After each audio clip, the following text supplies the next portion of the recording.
Graça e paz, meus irmãos. Abram as suas Bíblias no livro de 1 Coríntios, capítulo 6. Nós vamos fazer a leitura e um breve estudo dos versículos 12 a 16.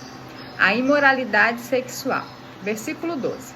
Todas as coisas me são lícitas, mas nem todas convêm. Todas as coisas me são lícitas, mas eu não me deixarei dominar por nenhuma delas. Os alimentos são para o estômago, e o estômago para os alimentos. Mas Deus destruirá tanto estes como aquele. Porém, o corpo não é para a impureza, mas para o Senhor, e o Senhor para o corpo. Deus ressuscitou o Senhor e também nos ressuscitará a nós pelo seu poder. Não sabeis que o vosso corpo são membros de Cristo? E eu, porventura, tomaria os membros de Cristo e o faria membros de meretriz? Absolutamente não.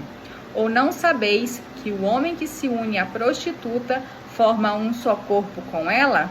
Porque, como se diz, serão os dois uma só carne. Graça e paz, meus irmãos. Vamos continuar o estudo aqui de 1 Coríntios 6, a partir do versículo 12. Onde Paulo está tratando novamente sobre a imoralidade sexual. No versículo 12 diz assim: todas as coisas me são lícitas, mas nem todas me convêm.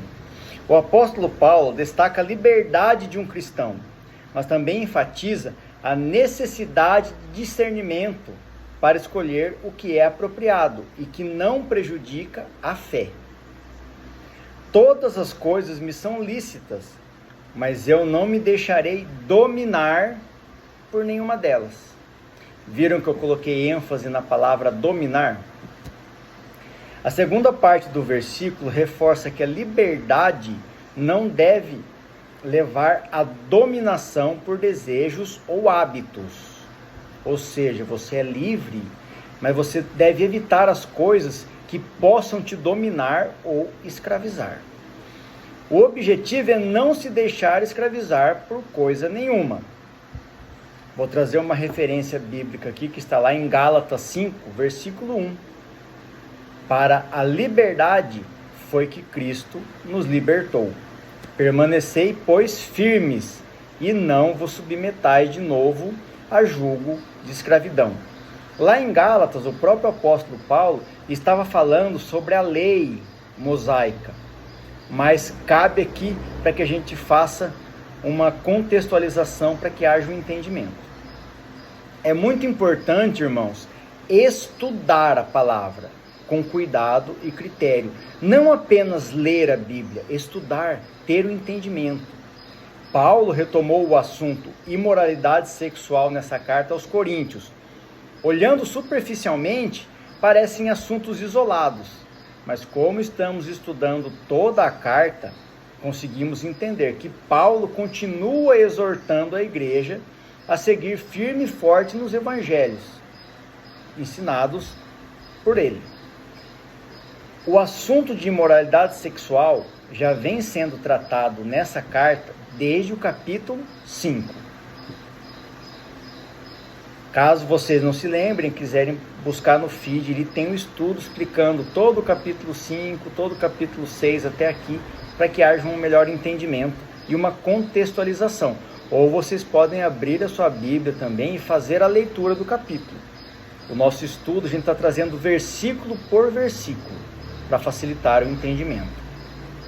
No versículo 13, Paulo continua falando: os alimentos são para o estômago, e o estômago para os alimentos. Mas Deus destruirá tanto estes como aquele. Porém, o corpo não é para a impureza, mas para o Senhor, e o Senhor para o corpo. Nesse versículo, Paulo usa o exemplo do alimento e o corpo para facilitar o entendimento dos irmãos. O nosso corpo é templo do Espírito Santo. Isso significa que o Espírito Santo habita dentro de nós.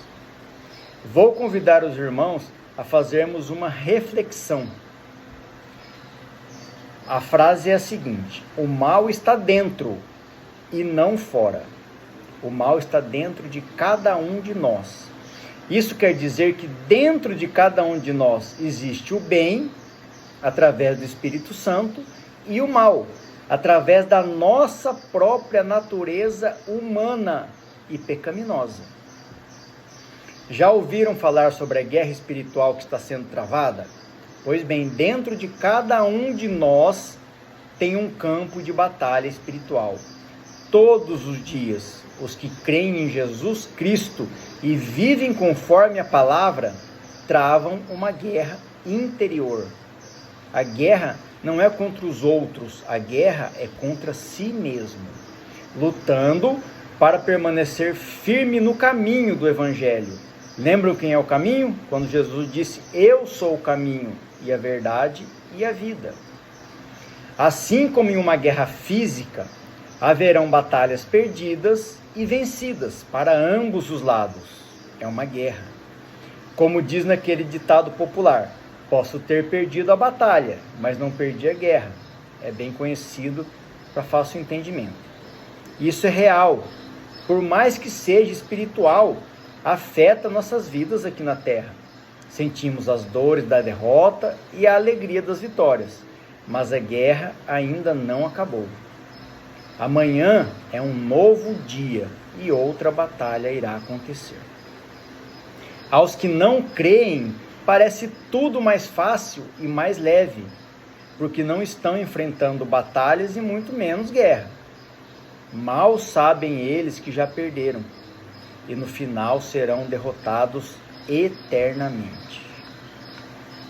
No versículo 14: Deus ressuscitou o Senhor, no caso o Senhor aqui é Jesus, e também nos ressuscitará a nós pelo seu poder. Vou trazer aqui mais uma vez uma referência bíblica que está no Evangelho de João, capítulo 11, versículos 25 e 26. Disse-lhe Jesus: eu sou a ressurreição e a vida. Quem crê em mim, ainda que morra, viverá. E todo aquele que vive e crê em mim, não morrerá eternamente. Crês isto? Eu creio. Versículo 15. Não sabeis que os vossos corpos são membros de Cristo? E eu, porventura, tomaria os membros de Cristo e os faria membros de meretriz? Absolutamente não. O versículo é um questionamento retórico feito pelo apóstolo Paulo aos Coríntios para ilustrar o perigo da imoralidade sexual, argumentando que um cristão não pode se unir a uma prostituta, porque isso uniria seu corpo a Cristo de forma pecaminosa. Cabe aqui um esclarecimento muito importante, presta atenção no que eu vou falar. Quando digo prostituta, não é um julgamento à pessoa, mas a atitude de se prostituir. Nós, como cristãos, não temos o direito e nem autoridade para julgar as pessoas, mas temos a obrigação de julgar as atitudes. O julgamento cristão não é para salvação ou condenação. Isso cabe a Deus através de Jesus Cristo. Nosso julgamento deve ser por amor ao próximo, para proporcionar arrependimento e conversão. O versículo enfatiza a união espiritual dos cristãos com Cristo através do corpo, e a ideia de que o corpo é um santuário do Espírito Santo. Versículo 16. Ou não sabeis que o homem que se une à prostituta forma um só corpo com ela? Porque, como se diz, serão os dois uma só carne. Eu quero trazer aqui para vocês, meus irmãos, para que haja o entendimento, a definição bíblica de imoralidade sexual. Lembrando que isso não é a minha opinião, que não é a sua opinião. Nós estamos estudando o que está escrito na Bíblia. E eu, como cristão, eu compactuo da opinião e eu vivo conforme o que está escrito na Bíblia. Imoralidade sexual é qualquer atividade sexual fora do casamento, entre um homem e uma mulher. Na Bíblia, só existe um tipo de casamento, que é entre homem e mulher. Isso inclui práticas como sexo pré-marital, adultério, homossexualidade, incesto e bestialidade. A imoralidade sexual também é vista no plano mental, abrangendo pensamentos e desejos lascivos que levam ao pecado. Exemplos de imoralidade sexual na Bíblia: o adultério, que é a traição de um cônjuge; sexo fora do casamento, inclui o sexo entre solteiros e o adultério. Cabe aqui um parênteses. Casamento. O casamento da Bíblia não é o mesmo casamento do cartório. O casamento do cartório é um registro formal para a sociedade civil. Homossexualidade. Práticas sexuais entre pessoas do mesmo sexo. Incesto. Relações sexuais entre parentes próximos. Bestialidade. Relações sexuais com animais. Pensamentos e desejos. A Bíblia ensina que a cobiça e o desejo sexual podem ser considerados imoralidade no coração, mesmo sem o ato físico ter ocorrido. Meus irmãos, o objetivo do estudo da palavra de Deus é para que nós tenhamos discernimento e direcionamento para aplicação real, prática nas nossas vidas. De nada adianta o conhecimento, de nada adianta o estudo, se nós não formos colocar em prática o que nós estamos aprendendo. O objetivo é buscar a salvação através da fé em Jesus Cristo. Se eu creio em Jesus, eu tenho que viver conforme os mandamentos, conforme os ensinos dele. E isso está escrito na Bíblia. Portanto, eu reforço mais uma vez: leiam a Bíblia.